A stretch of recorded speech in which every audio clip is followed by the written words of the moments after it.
Hey everybody, I'm Ryan. Welcome back to my YouTube channel. Today I'll be reviewing the 1982 movie Blade Runner, directed by Ridley Scott, who gave everybody in the 80s nightmares with placenta-covered bean heads, and starring Harrison Ford, who was made famous for not wanting to remember the role in his most well-known franchise of all time. Blade Runner is about an LA cop in the year 2019 who is tasked with searching and destroying these lifelike robots called Replicants. Along his journey, he discovers the truths and secrets about these replicants and the many differences and similarities between man and machine.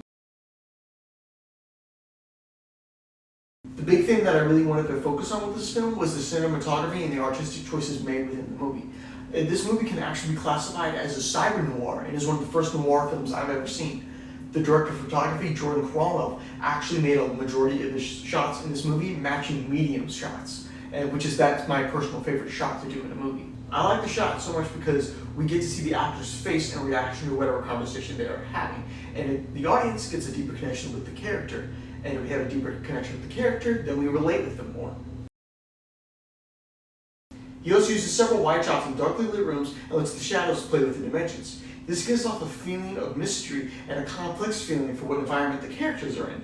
It also plays heavily with shadows and lighting in order to create a contrasting feeling and a sense of drama. However, I feel that sometimes the movie plays too heavily with the shadows to the point where I can't really see the scene or the characters, and this is just an amateur's opinion, but if you use too much shadow in the lower half or just in general, then you get rid of half the information that makes the scene important. This movie does use shadow to create some neat shots, but I'm just not personally a fan of using shadow to obscure everything. Another thing that I wanted to talk about with this movie was the color palette and lighting choices. This movie really likes the color blue and orange. It plays into the idea that it's a noir by using a blue palette with blue lighting instead of a normal black and white film grain, because this is a cyber noir, not a 1940s noir. Some of the scenes in this movie were heavily blue lit or heavily orange lit. The blue scenes were actually used for information, such as when the characters were learning about what a replicant was doing, and the orange scenes were used for emotion, as in they would learn about the emotions of another person, typically the replicants, or emotions about themselves. It's a subtle choice like that that can really go a long way with the general audience who may or may not be looking for these kinds of things.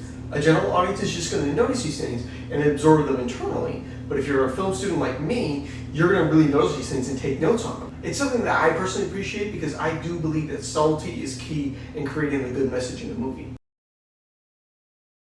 I did some research on IMDb, and I actually found out that they gave the replicants glowing eyes by taking a light and reflecting it into a half mirror back into the actor's eyes. It made the actors look a little bit more like an android. And it was a practical effect, so it actually looked really good, because if it was CGI, they would have ended up looking like Christopher Lloyd in Who Framed Roger Rabbit. I genuinely thought this movie was actually really good, and I can see why people view it as such a classic. I'm still a film student, and I'm learning all that I can about cinematography, and this movie truly does stand out with how it uses shadow, lighting, and color to create stories and to tell a feeling. Thank you guys so much for watching my video today, and please hit that subscribe button and ring that bell so you can see more. Please leave some comments down below in the comment section to recommend one of your favorite movies to me. I'll see y'all guys next time.